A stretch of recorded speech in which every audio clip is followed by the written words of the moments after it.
tiens juste à préciser, parce qu'on ne voit pas la mention rouge, pour les études surveillées, ce n'est aucunement du tutorat. Le tutorat, en fait, c'est comme un professeur qui vous fait cours, alors que là, c'est absolument pas du tutorat. Le principe est quand même simple, comme l'a expliqué mes collègues.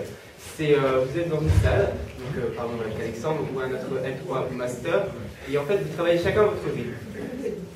Vous ne dérangez personne, personne ne vous dérange, vous travaillez, et comme l'a dit Sophie, s'il y a une simple difficulté, vous vous levez, vous allez voir la personne qui est responsable de la salle, et celle-ci en fait va prendre du temps pour vous expliquer en fait.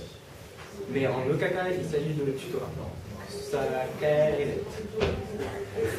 C'est pas de l'aide de devoir non plus. C'est-à-dire que si vous avez un devoir à faire, on ne vous corrigera pas. Ça aussi. Ça fait un peu méchant, mais on n'est pas là pour, en fait, on tient quand même parce que vous êtes à la fac pour les L1, L2, L3, vous savez le système, et à la fac, en fait, on vous demande quand même un travail, une autonomie, une indépendance, et on ne va pas vous donner, en fait, vous enfermer dans le petit cocon scolaire, lycée collège, en fait. On vous aide, mais à notre manière, sans être trop présent. Ça vous va. Donc maintenant, je vais vous parler du voyage. Donc, je suis responsable en fait du pôle voyage. Et en fait, je vous propose en fait déjà pour commencer des logements en Corée. Donc, pour ceux qui projettent, qui va en Corée pendant cet été? Waouh.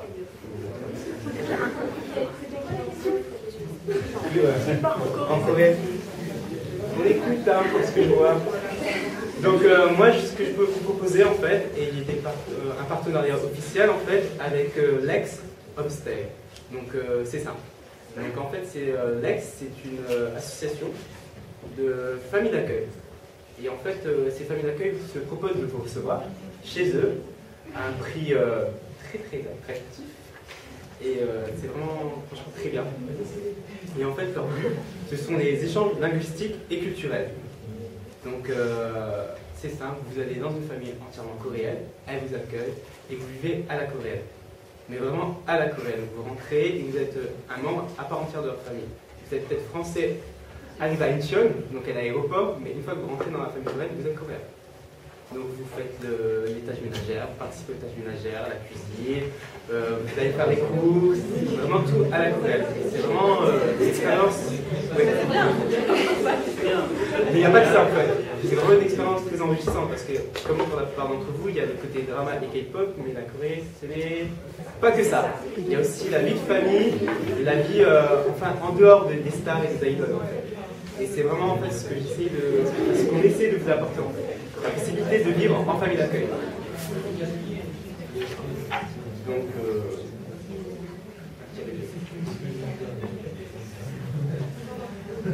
Donc en fait, et essentiellement si je vous propose des logements, je vous propose également en fait un moyen d'y aller. Donc en fait, je suis en cours de négociation avec des grandes compagnies aériennes et pour en fait vous avoir des prix attractifs pour des billets d'avion.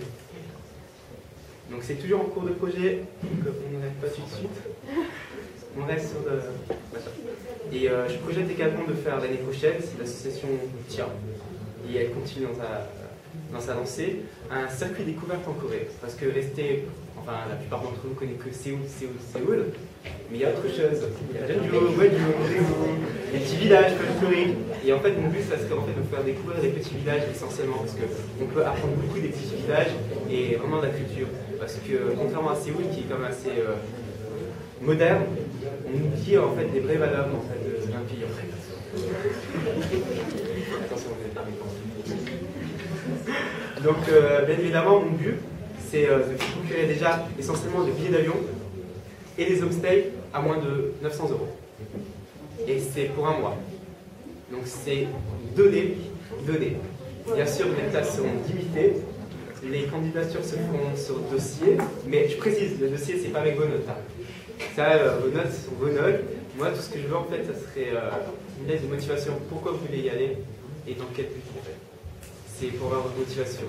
Et en fait, pour la première année de test, vu qu'on l'association est créée, la décision vient que de moi, donc c'est moi qui vais tester. Je n'autoriserai en fait que les deuxième année et troisième année en fait de profiter du programme de famille d'accueil. La raison est simple, et j'espère que vous pourrez la comprendre, c'est qu'il y a des L3 et des L2 qui n'ont pas, L2, pardon, qui n'ont pas eu la possibilité en fait, de partir en Corée et qui sont toujours bloqués en France. Et la pratique d'une langue ne s'apprend pas qu'en France. Il faut avoir la possibilité également de pouvoir partir en fait, ailleurs. Donc j'espère que vous pouvez le comprendre pour des L1.